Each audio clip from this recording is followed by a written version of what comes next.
नमस्ते, नमस्कार, आदाब, सत श्री अकाल। आप सभी का स्वागत है मेरे YouTube चैनल दैंड क्लासेस में। वो क्लासेस जहाँ हम किसी भी मुश्किल से मुश्किल टॉपिक का यूं चुटकियों में दैंड कर देते हैं। तो आज हम क्या कर रहे हैं, पोस्टमार्टम ऑफ हिस्ट्री, यानी कि हिस्ट्री का हमारा मेगा टेस्ट चल रहा है मध्यकालीन भारत के इतिहास का। आज का जो हमारा टॉपिक है, विभिन्न जो सूफी सिलसिले हुए थे, चाहे चिश्ती हो, सुहरावर्दी हो, विभिन्न कश्मीरी शासक हुए थे, या गुजरात, मालवा, मेवाड़ जैसे कई सारे क्षेत्रीय राज्य हुए थे, इनसे रिलेटेड हम 30 बेस्ट MCQ का अध्ययन करने वाले हैं। अतः जो लोग चैनल पर पहली बार आए हैं, लाल बटन दबा के चैनल सब्सक्राइब करें, साथ ही में बेल आइकन दबा दें ताकि आपको ऐसी ज्ञानवर्धक वीडियो की अप टू डेट एकदम टाइम टू टाइम मिलती रहे। और आपको बताएं, हम सीधे वीडियो पे आते हैं। जो हमारा आज का 121वां नंबर प्रश्न है, पीछे वाले 120 प्रश्न हमारे चैनल के प्लेलिस्ट जो संपूर्ण मध्यकालीन भारत करके होंगे, वहाँ जाके आप देख सकते हैं। तो पहला क्वेश्चन हमारा कह रहा है कि गुजरात के सर्वप्रसिद्ध सुल्तान महमूद बगेड़ा के राज कवि थे। बगेड़ा इसे पढ़ते हैं। तो महमूद बगेड़ा के जो राज कवि थे, ये हमारा सवाल है। तो आपको बता दें, महमूद बगेड़ा जो था वो गुजरात का सर्वप्रसिद्ध यानी सबसे प्रसिद्ध सुल्तान में से एक था। महमूद बगेड़ा का काल है आपका 1459 से 1511 ईस्वी का काल है, 1511 AD। महमूद बगेड़ा ने कभी व्यवस्थित रूप से शिक्षा नहीं पाई थी, किंतु विद्वान व्यक्तियों से निरंतर उसके साथ रहने के कारण उसने काफ़ी ज्ञान प्राप्त कर लिया था। और उसके बारे में बड़ी प्रसिद्ध बातें हैं कि नाश्ते में वो 100-150 केला खा जाता था और पर डे 10 से 15 किलो भोजन करता था। ठीक है। तो उसके शासनकाल में बहुत सारी पुस्तकों का अरबी से फारसी में अनुवाद हुआ। और उसी के जो राज कवि थे वो उदयराज थे। कौन थे? उदयराज, जो हमारा प्रश्न है। और वो संस्कृत में काव्य की रचना करते थे। ठीक है।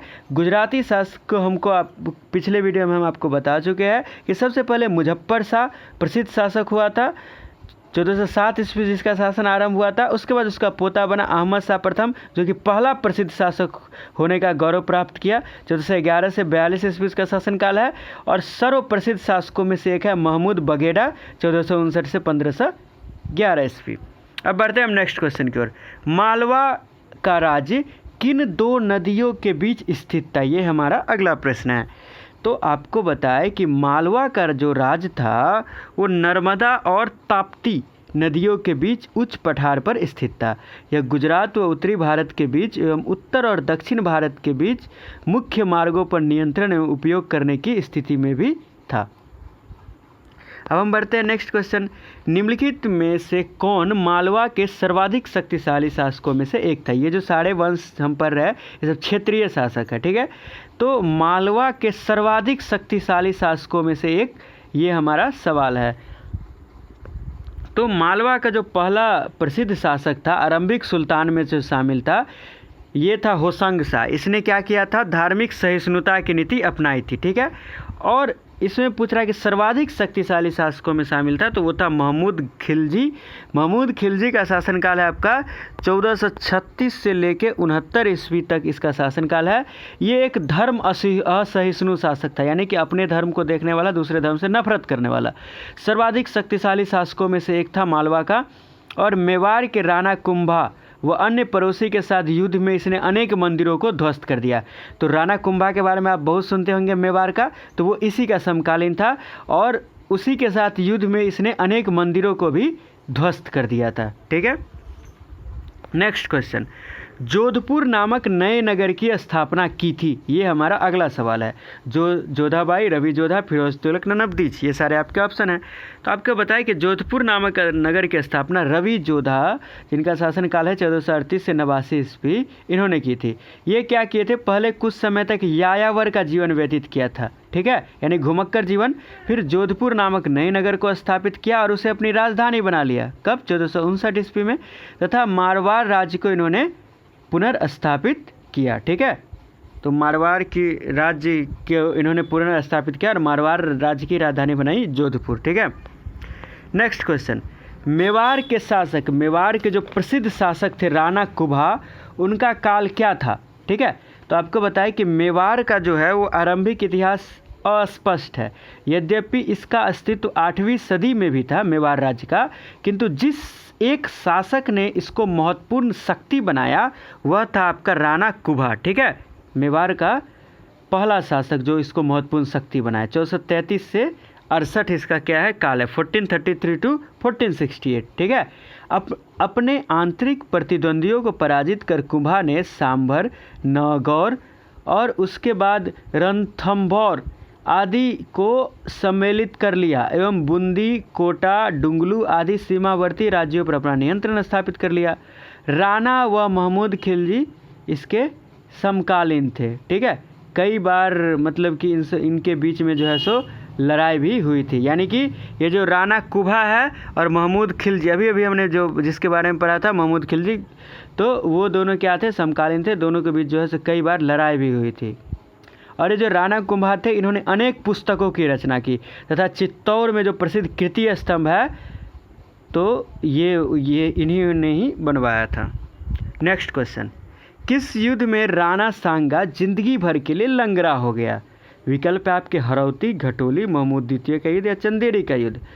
तो वो युद्ध था आपका 1518 ईस्वी में दक्षिण राजस्थान में हरौती की सीमा पर स्थित घटोली में जो युद्ध हुआ उसमें इब्राहिम लोदी बुरी तरह पराजित हुआ, पर राणा सांगा भी घायल हो गया इसी घटोली के युद्ध 1518 में और ज़िंदगी भर के लिए लंगड़ा हो गया। मतलब विजय तो मिल गई पर साथ में हैंडीकैप्ड भी हो गया।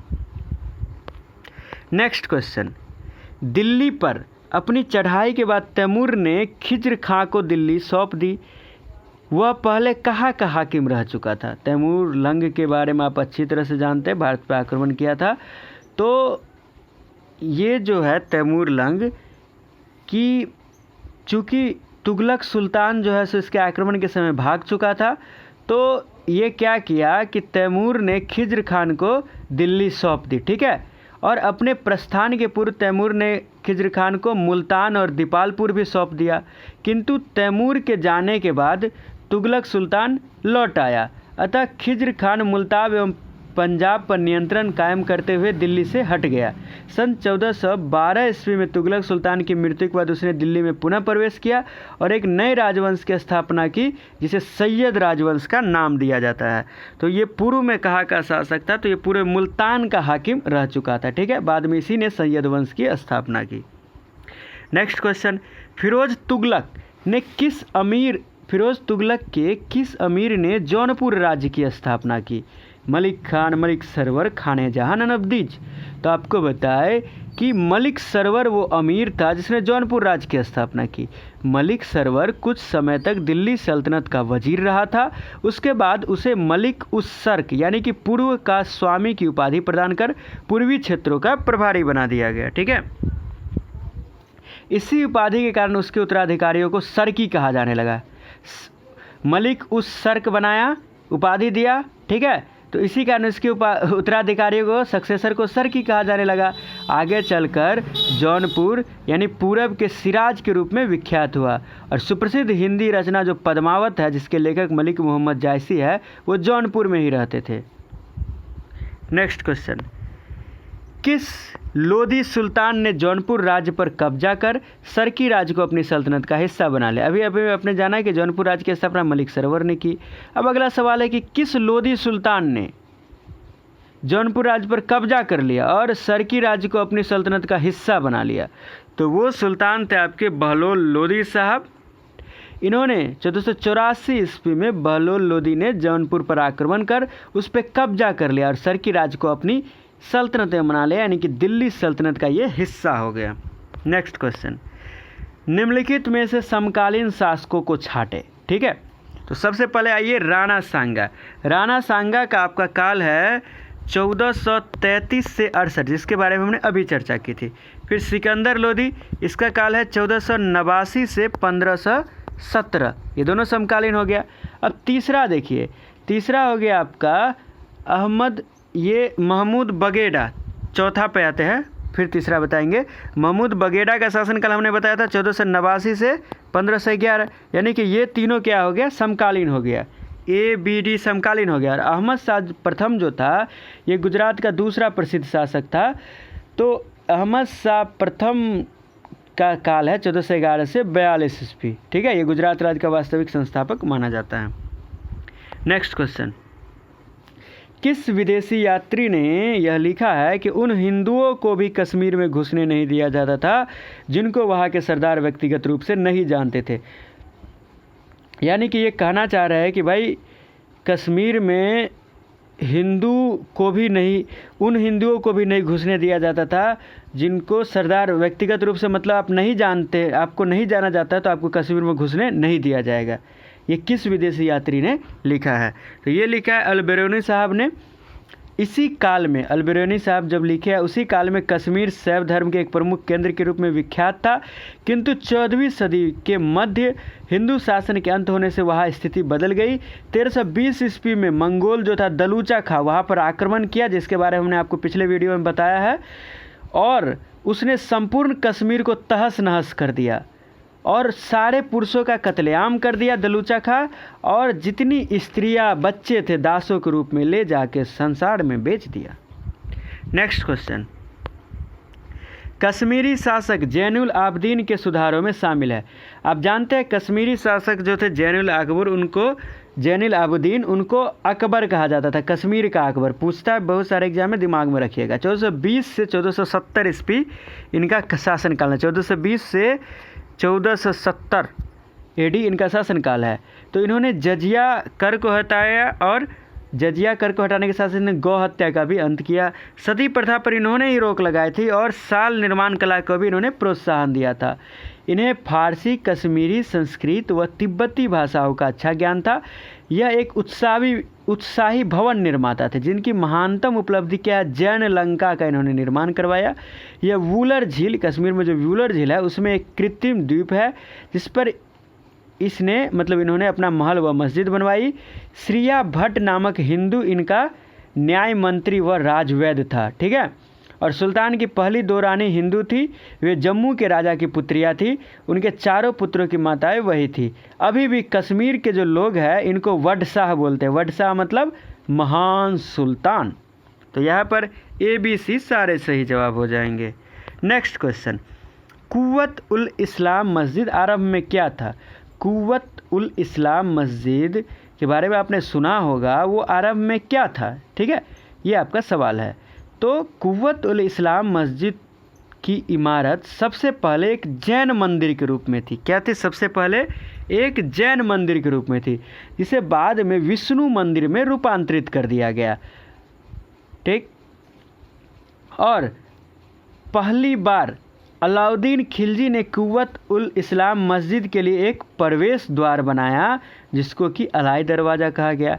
तो कुव्वत उल इस्लाम मस्जिद में अलाई दरवाज़ा का निर्माण किसने किया था? तो अलाउद्दीन खिलजी ने।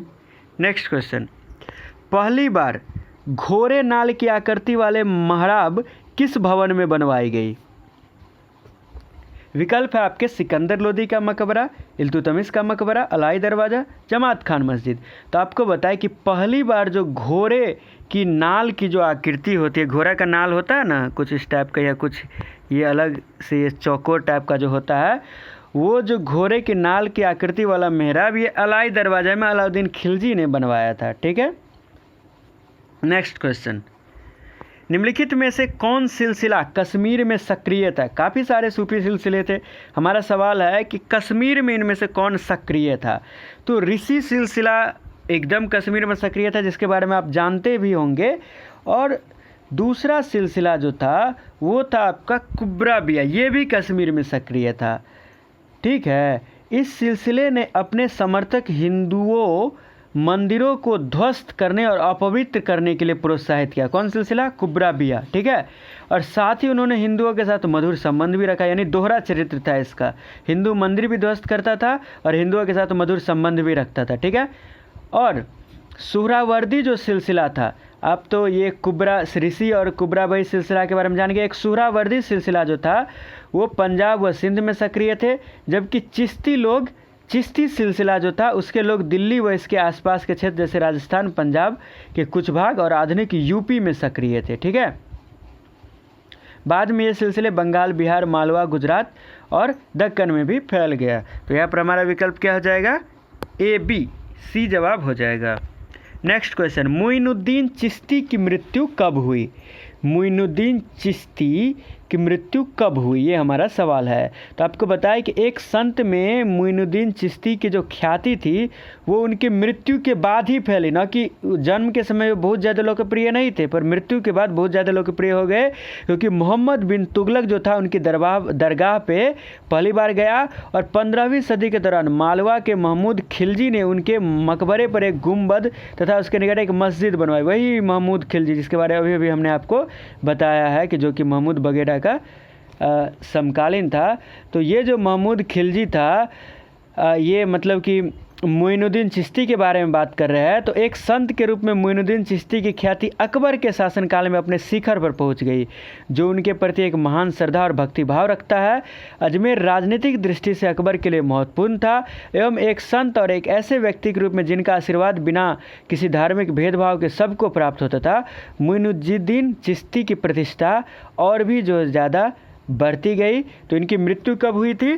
1235 ईस्वी में। और इसी के बाद चाहे मोहम्मद बिन तुगलक हो या फिर अकबर हो या महमूद खिलजी हो, सब ने इनको सम्मान दिया। नेक्स्ट क्वेश्चन, निम्नलिखित में से कौन संत चिश्ती सिलसिले से जुड़े थे? आपको बताया कि चिश्ती, सुहरावर्दी, कई सारे सिलसिले थे। तो चिश्ती सिलसिले से जुड़े कौन से संत थे? सबसे पहला विकल्प देखिए, कुतुबुद्दीन बख्तियार खिलजी।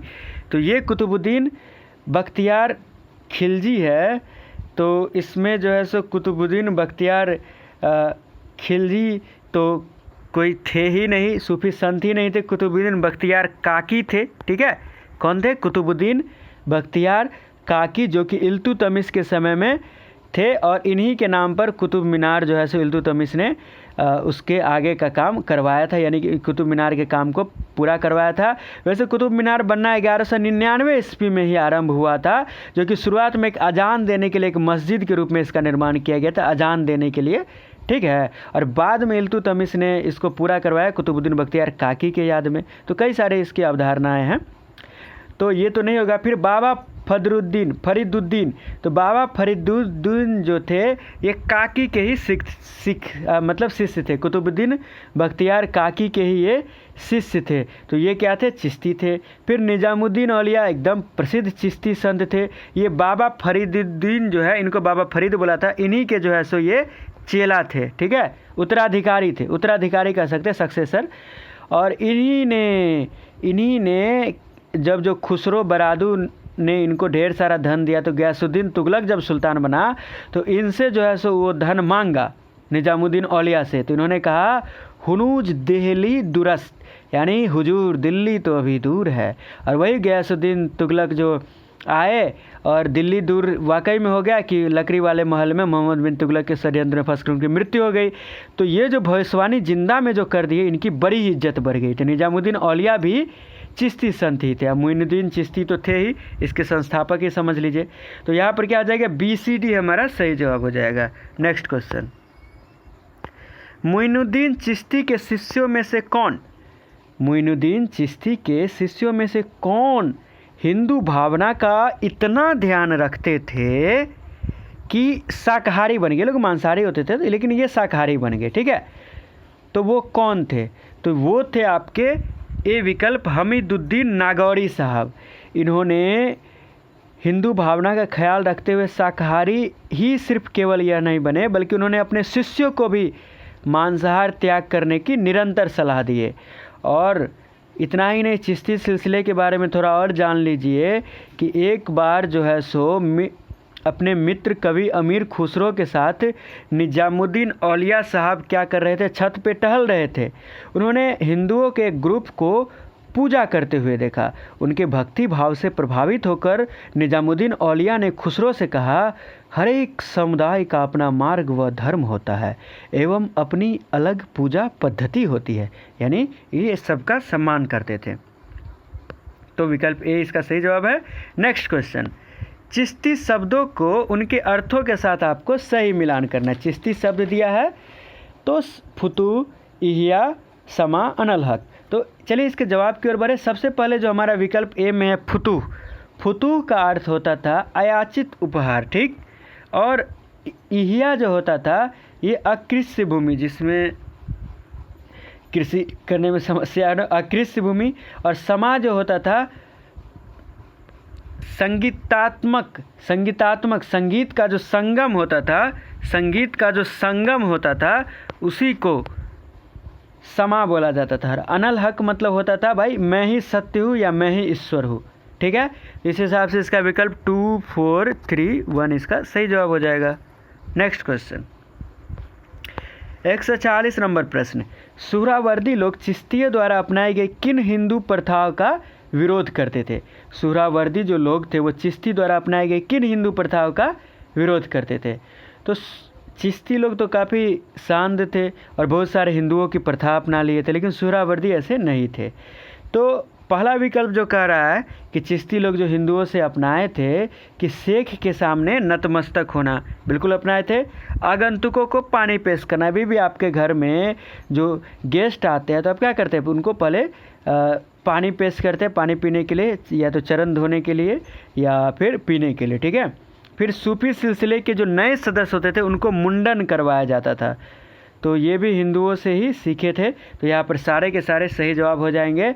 आप थोड़ा सा जान लीजिए कि इसी प्रकार सुहरावर्दी संत जो थे शेख जमालुद्दीन जो बंगाल में बस गए थे, तो ये सुहरावर्दी क्या थे, ये हिंदुओं की प्रथा की विरोध करते थे। ठीक है, और सुहरावर्दी संत शेख जमालुद्दीन बंगाल में बसे थे। इन्होंने बलात् धर्मांतरण कराने एवं पांडवा के निकट देवतल्ला में अपना खानका बनाने के उद्देश्य से एक हिंदू मंदिर को भी ध्वस्त कर दिया। ठीक है, तो ये सुहरावर्दी थोड़े कट्टर टाइप के थे। नेक्स्ट क्वेश्चन, मध्यकाल में विभिन्न व्यवसायी वर्गों को उनके व्यवसायों से सही मिलान करें, यानी कि विभिन्न व्यवसायी वर्ग दिया हुआ है और क्या क्या उसका अर्थ था। तो सबसे पहले जो हमारा दिया अत्तार, तो अत्तार वो व्यापारी होते थे जो सुगंध या दवाओं का बिक्री करते थे। फिर है हल्लाज, तो हल्लाज वो होते थे जो धुनिया होते थे, धुनने का काम करते थे, कपड़ा धुलने का। और कसाब जो होते थे वो कसाई होते थे। ठीक है, और हद्दाद, ये हद्दाद है, मतलब इसको हद्दाद भी हद्दाद ही पढ़िए, हद्दाद द संयुक्त द हद्दाद। तो ये हद्दाद जो होते थे वो होते थे आपके लोहार। इस हिसाब से 2, 3, 4, 1 इसका सही जवाब हो जाएगा। बढ़ते हैं नेक्स्ट क्वेश्चन की ओर। निम्नलिखित किस शासक ने 1000 जैनों को सूली पर चढ़ा दिया, यानी कि 1000 जैन धर्मावलंबियों को फांसी दे दिया था, सूली पर चढ़ा दिया था, वो शासक कौन था? 142 नंबर हमारा प्रश्न यही कह रहा है। तो पहले देखिए, महेंद्र वर्मन जो थे अपने दरबार से जैनों को निष्कासित कर दिए और बाहर उसने जो है सो एक जैन मठ को भी नष्ट कर दिया। और ये जो नेदू रमन था, इस नेदू रमन हमारा जवाब सही हो जाएगा। इसने 1000 जैनों को सूली पर चढ़ा दिया था। नेक्स्ट क्वेश्चन, आरंभ में राजपूत शब्द का मूल अर्थ क्या था? ये जो राजपूत शब्द आप जानते हैं, इसका आरंभ में मूल अर्थ क्या था? तो आपको बताया कि राजपूत शब्द का मूल अर्थ जो था वो था अश्व व्यापारी। ठीक है, आरंभ में राजपूत शब्द का अर्थ होता था घोड़े का व्यापारी, अश्व व्यापारी। किंतु जब विभिन्न तबकों ने भूमि पर नियंत्रण कर लिया एवं राजनीतिक सत्ता प्राप्त कर ली, उनके समर्थकों को योद्धाओं के रूप में पहचान प्राप्त हो गई, तो ब्राह्मणों ने उन्हें क्षत्रिय की हैसियत प्रदान कर दी। नेक्स्ट क्वेश्चन, समाज में निचले तबकों द्वारा आंदोलन जिन्हें ब्राह्मणों ने अपधर्मी आंदोलन कहा। ठीक है, यानी कि जो निचले तबके थे उनका आंदोलन जिनको ब्राह्मणों ने अपधर्मी आंदोलन कहा, इनमें से कौन कौन शामिल थे?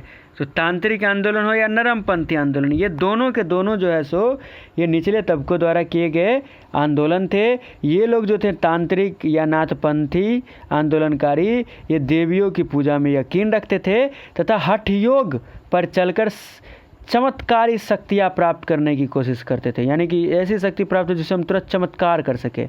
और ब्राह्मणों से बचने के लिए ये दीर्घवृत्तीय भाषा का प्रयोग करते थे, यानी कि अपने कोड वाली भाषा में बात करते थे कि ताकि इन्हें ब्राह्मण इनकी भाषा को समझ ना पाए, तो इनसे दूर रहे। लेकिन फिर भी ब्राह्मण ने इन्हें को सबसे भ्रष्ट करार दिया।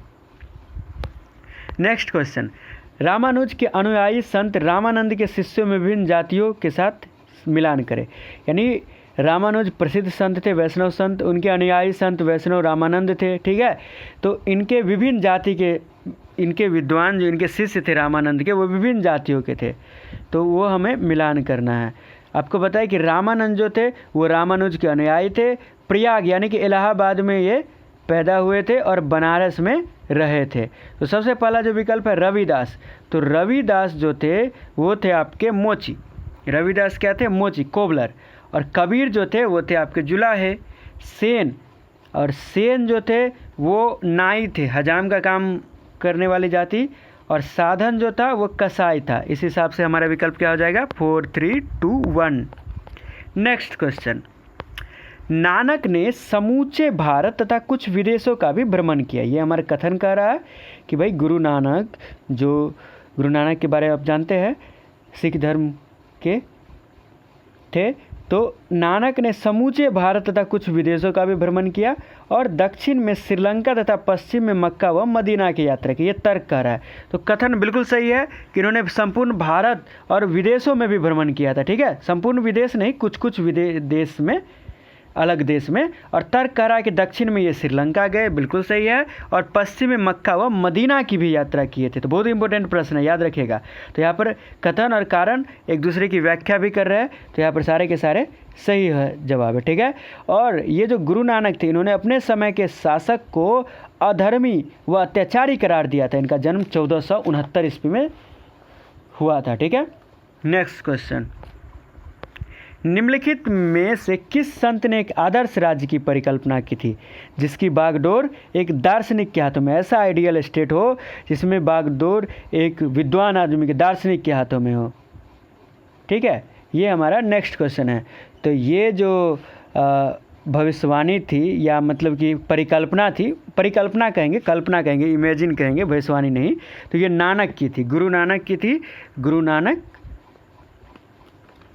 इसके बारे में अभी हमने बताया कि इनका जन्म 1469 ईस्वी में हुआ था। नेक्स्ट क्वेश्चन, निम्नलिखित भक्ति संतों को उनके जन्म स्थान या कार्य स्थान से मिलाए। तो ढेर सारे भक्ति संत दिए हुए हैं, इनको आपको जन्म स्थान से मिलाना है। सबसे पहले विकल्प है नरसिंह मेहता। तो नरसिंह मेहता कहाँ के रहने वाले थे? गुजरात के, जिनका प्रसिद्ध वो जो आप भजन जानते हैं, वैष्णव जन जे तेने कहिए, वैष्णव जन जे तेने कहिए, पीर पराई जाने रे। सुर मेरा बिल्कुल नहीं मिला है और इसके लिए मैं माफ़ी चाहता हूँ। दूसरा है मीरा। मीरा क्या है? ये राजस्थान के रहने वाली थी और पश्चिमी उत्तर प्रदेश से सूरदास थे। सूरदास थे, पश्चिमी उत्तर प्रदेश थे। और बंगाल व उड़ीसा से चैतन्य महाप्रभु थे। तो इस हिसाब से हमारा विकल्प क्या हो जाएगा? 1, 3, 4, 2। ये सही जवाब हो जाएगा। अब सेकंड लास्ट प्रश्न आज का, हकियाक ए हिंदी किसकी रचना है जिसमें उन्होंने कृष्ण, मुरली, गोपिकाएं, राधा, यमुना आदि शब्दों की सूफी रहस्यवादी अर्थों में व्याख्या करने का प्रयास किया है? ठीक है, यानी वो रचना हकियाक ए हिंदी के बारे में बात कर रहा है जिसमें कि इसके रचनाकार ने कृष्ण, मुरली, गोपिकाएं, राधा, यमुना आदि शब्दों के सूफी रहस्यवादी अर्थों में एक्सप्लेन किया है, सूफी शब्दों में। ठीक है, तो वो रचनाकार है अब्दुल वहीद बिलग्रामी। ये हिंदी में इन्होंने ये ग्रंथ लिखा है, हकियाक ए हिंदी। ठीक है, आज का अंतिम प्रश्न, निम्नलिखित किन संतों के द्वारा अद्वैत दर्शन के क्षेत्र में संस्कृत भाषा में ग्रंथ लिखे जाते रहे हैं? यानी कि अद्वैत दर्शन के क्षेत्र में संस्कृत भाषा में किन्होंने ग्रंथ लिखा है? ठीक है, तो संस्कृत भाषा में जो ग्रंथ लिखने का कार्य किया था वो आपका शंकराचार्य, उसके बाद माधवाचार्य, फिर बल्लभाचार्य और रामानुज। इन सारे के सारे संतों ने अद्वैत दर्शन के क्षेत्र में संस्कृत भाषा में ग्रंथ लिखने का काम किया था। तो यहाँ पर हम 30 बेहतरीन प्रश्नों का पोस्टमार्टम किए हैं। बहुत ही शानदार प्रश्न शामिल थे। आपको वीडियो निश्चित ही पसंद आई होगी। इंपॉर्टेंट बातों को नोट्स करें। मिलते हैं आपसे अगले वीडियो में। चैनल पे पहली बार आए थे तो लाल बटन दबा के चैनल सब्सक्राइब करना बिल्कुल न भूलें। साथ में बेल आइकन दबा दें ताकि आपको ऐसी अपडेट तुरंत मिलती रहे। पीछे वाले जो प्रश्न हैं आपके, वो हमारे चैनल के प्लेलिस्ट में डाल सकते हैं, जाके देख सकते हैं। और संपूर्ण प्राचीन भारत हम समाप्त कर चुके हैं, उसकी भी आपको प्लेलिस्ट में मिल जाएंगे। 450-500 प्रश्न और एक्सप्लेनेशन के साथ करीब 2000 प्रश्न होंगे। इस तरह संपूर्ण आधुनिक भारत MCQ वहाँ भी मिल जाएंगे। तो जाइए प्लेलिस्ट में लाभ उठाइए, खूब पढ़िए, खूब आगे बढ़िए। मिलते हैं आपसे अगले वीडियो में। तब तक के लिए घरों में रहिए, सुरक्षित रहिए, अपने स्वास्थ्य का ख्याल रखिए और आने वाले एग्जाम में निश्चित ही सफलता पाइए। धन्यवाद।